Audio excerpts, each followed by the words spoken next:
Students, आज class 9 की मैं आपको फिजिक्स पढ़ाने जा रहा हूँ। ठीक है, फिजिक्स का पहला चैप्टर है गति, मोशन।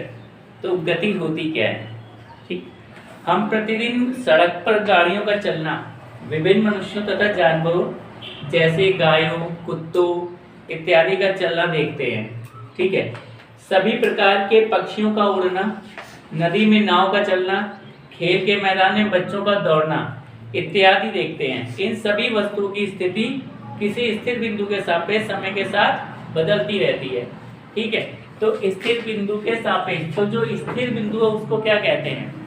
स्थिर बिंदु को बोलते हैं हम लोग मूल बिंदु। क्या बोलते हैं? मूल बिंदु। ठीक, ये होता क्या है मूल बिंदु? जैसे कि मान लो कि तुम्हारा घर है कहाँ पर? पॉइंट ए पर। ठीक, ये तुम्हारा घर है। घर से तुम्हारे स्कूल की दूरी 2 किलोमीटर है। ठीक है, बी पॉइंट पे 2 किलोमीटर दूरी पर आपका घर है। आपको किसी दूसरे व्यक्ति को बताना है कि स्कूल तुम्हारा कहाँ है। ठीक, तो आप क्या बताओगे कि 2 किलोमीटर किस डायरेक्शन में है? ठीक, दूरी और प्लस डायरेक्शन दोनों, मतलब की दिशा। ठीक, ये हमें दोनों बतानी पड़ती है। तो जिस बिंदु के सापेक्ष, जैसे कि तुम किसी को बताओगे कि मेरा घर, ठीक है, मेरे स्कूल से 2 किलोमीटर दूर है। ठीक, तो मेरा स्कूल क्या हुआ? मूल बिंदु हो गया और घर हो गई डिस्टेंस। ठीक है, समझ में आया? अब बात करते हैं कि गति होती कितने प्रकार की है। गति 2 प्रकार से संभव होती है, एक होती है प्रत्यक्ष गति और एक अप्रत्यक्ष गति। ठीक है, गति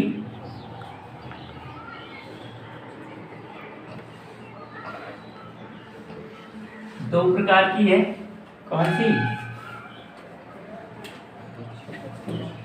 प्रत्यक्ष गति और अप्रत्यक्ष गति। ठीक है, अब प्रत्यक्ष गति क्या होती है इसके बारे में जानते हैं।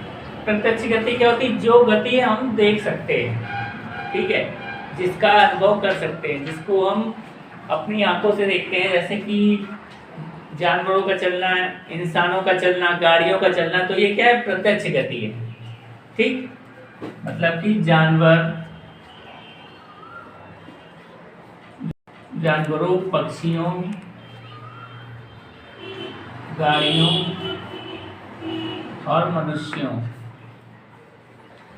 आदि की गति, ये होती है प्रत्यक्ष गति। ठीक है, अप्रत्यक्ष गति क्या होती है? जिसका जो गतियां होती तो हैं लेकिन हम उसका केवल अनुभव कर सकते हैं। कैसे? जैसे पृथ्वी सूर्य के चक्कर लगाती है। ठीक है, तो हम पृथ्वी के ऊपर है, हमें केवल अनुभव होता है कि पृथ्वी घूम रही है। ठीक है, देख तो सकते नहीं है कि पृथ्वी घूम रही है हमारी। ठीक, इसी प्रकार से चंद्रमा पृथ्वी के चक्कर लगा रहा है। ओके, तो चंद्रमा की गति भी है। तो इस प्रकार की जो गति होती है जिनका हम केवल अनुभव कर सकते हैं, देख नहीं सकते हैं, वो होती है हमारी अप्रत्यक्ष गति। मतलब कि सूर्य, चंद्रमा, पृथ्वी आदि की गति। ठीक है, ये होती है हमारी अप्रत्यक्ष गति। ठीक है, समझ में आ गया इतना? अब बात करते हैं कि इसके विपरीत कुछ और भी चीजें हैं, जैसे पेड़ पौधे, विभिन्न भवन, बिजली के खंभे इत्यादि समय के साथ अपनी स्थिति नहीं बदलते हैं। भाई गति कब होती है? जब कोई वस्तु अपनी समय के साथ स्थिति में परिवर्तन करे, ए से बी पे चला जाए, किसी पॉइंट ए से किसी बी पॉइंट पे चला जाए, तभी तो कहेंगे कि इस वस्तु में गति थी। गति के कारण एक जगह से दूसरी जगह गया। ठीक है, तो समय के साथ साथ अगर परिवर्तन नहीं हो रहा है तो हम कहेंगे गति नहीं हो रही है। लेकिन पेड़ पौधे अपनी जगह पे ही रहते हैं ना, लेकिन उनमें भी गति होती है। उनमें गति का अनुभव हम कैसे करते हैं? जब हवा चलती है तो पेड़ों की डालियां और पत्तियां हिलती हैं, तो हम कहते हैं कि उनमें गति है ना। ऐसा तो है नहीं कि रात में तुम सोए और दूसरी जगह जाके पेड़, सुबह जगे तो पेड़ उसी जगह मिला, है ना, वो तो वहीं रहेगा। ठीक, यानी कि ये सब किसमें होते हैं, विरामावस्था में होते हैं। पेड़ और जो घर हैं, बिजली के खंभे हैं, ये सब किसमें है, विरामावस्था में है। ठीक, अवस्था इनकी भी गति की है, लेकिन कौन सी अवस्था है, विराम की अवस्था में। ठीक है, अब क्या दूसरे शब्दों में कह सकते हैं कि किसी व्यक्ति के लिए एक वस्तु गतिशील प्रतीत हो सकती है जबकि दूसरे के लिए स्थिर। एक ऐसी भी कंडीशन होती है गति की कि एक व्यक्ति के लिए लगता है कि ये वस्तु दो अलग लोगों के लिए अलग अलग हो सकती है। ठीक है, एक के लिए विराम अवस्था हो सकती है तो दूसरे के लिए गति की अवस्था हो सकती है। ठीक है, समझ आ गया। अब आ जाते हैं भौतिक राशियां। ठीक है, क्या है, भौतिक राशियां।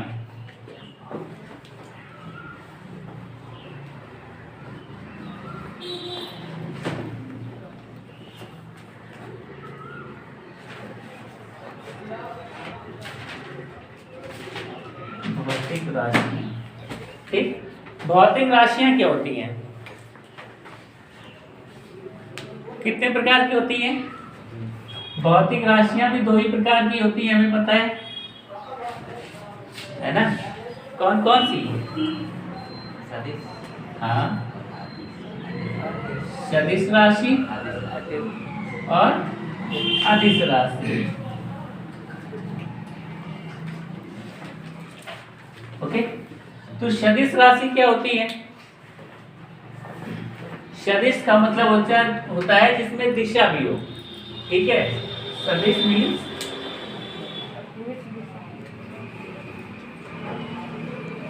सदिश राशि।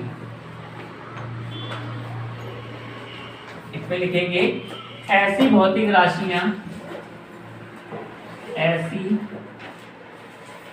भौतिक राशियां जिनमें क्या हो, परिणाम के साथ दिशा भी हो, दिशा भी या दिशा का भी ज्ञान हो, दिशा का भी ज्ञान हो। ठीक, वो हमारी क्या कहलाती हैं, सदिश राशियां कहलाती हैं। सदिश राशियां कहलाती हैं। ठीक, अब सदिश राशि का एग्जाम्पल क्या हो सकता है, क्या क्या होती है सदिश राशियां जिनमें, उदाहरण,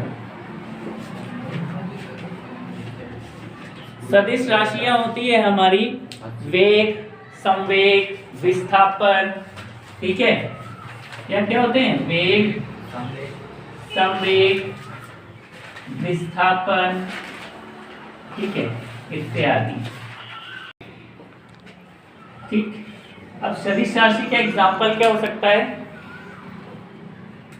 क्या क्या होती है सदिश राशियां जिनमें, उदाहरण, सदिश राशियां होती है हमारी वेग, संवेग, विस्थापन। ठीक है, या क्या होते हैं, वेग, संवेग, विस्थापन। ठीक है, इत्यादि। ये है हमारी सदिश राशियां। अब बात करते हैं अदिश राशियों की। किनकी? अदिश राशि। अदिश राशि तो ये क्या होती है, ये ऐसी भौतिक राशियां होती हैं, ठीक, ऐसी भौतिक राशियां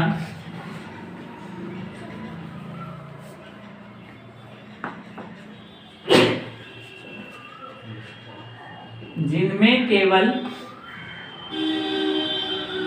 परिणाम होता है, दिशा नहीं, दिशा नहीं। ठीक है, कौन सी राशियां कहलाती हैं? अदिश राशियां, अदिश राशियां कहलाती हैं। ओके, अब इसके एग्जाम्पल क्या क्या होंगे?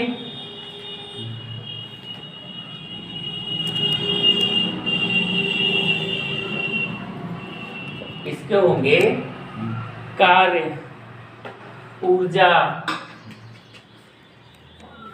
कार्य, ऊर्जा, दाब, ठीक, इत्यादि। ओके, उसको नोट कर लें आप, सदिश और अदिश राशियां।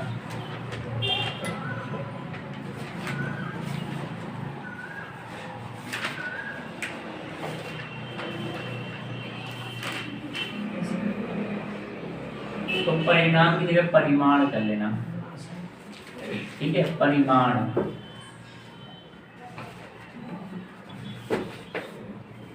परिमाण, ओके, चलिए।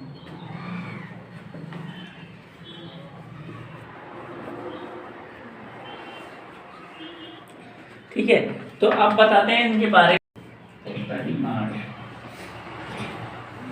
ओके, चलिए।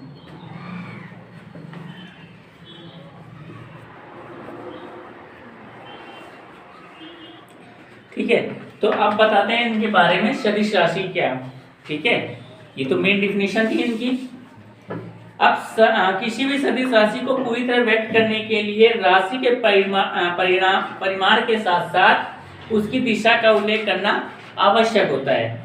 यदि हम अपने साथी से यह कहें कि इस दरवाजे को खोलने के लिए 10 न्यूटन बल लगाओ, ठीक है, कोई दरवाजा है उसको खोलना है, अपने फ्रेंड से बोलें कि आप इसको खोलने के लिए 10 न्यूटन का बल लगाओ, तो तब हमारा यह कथन अधूरा है। ठीक है, क्यों अधूरा है?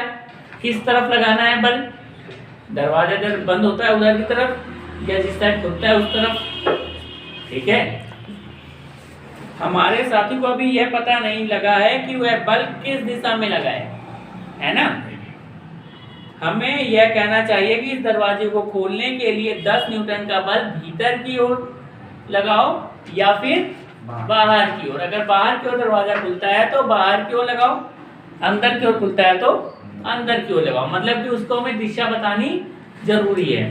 ठीक, तो जहां पर हमें दिशा बतानी पड़े परिणाम के साथ साथ, ठीक है, कितना बल लगाए? 10 न्यूटन का बल लगाए, किस दिशा में लगाए? भीतर की ओर लगाए, तो क्या हो जाएगा?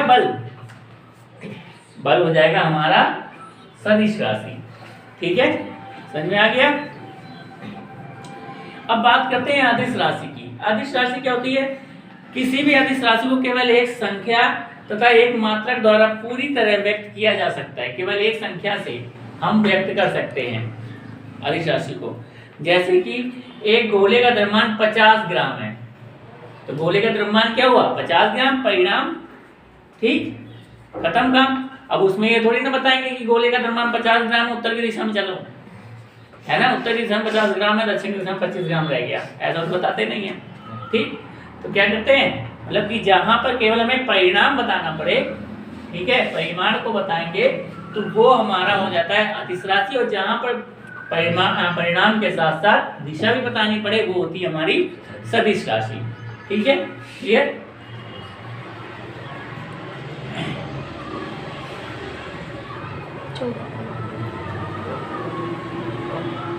ओके, तो बस आगे हम नेक्स्ट क्लास में पढ़ेंगे। Okay, thank you.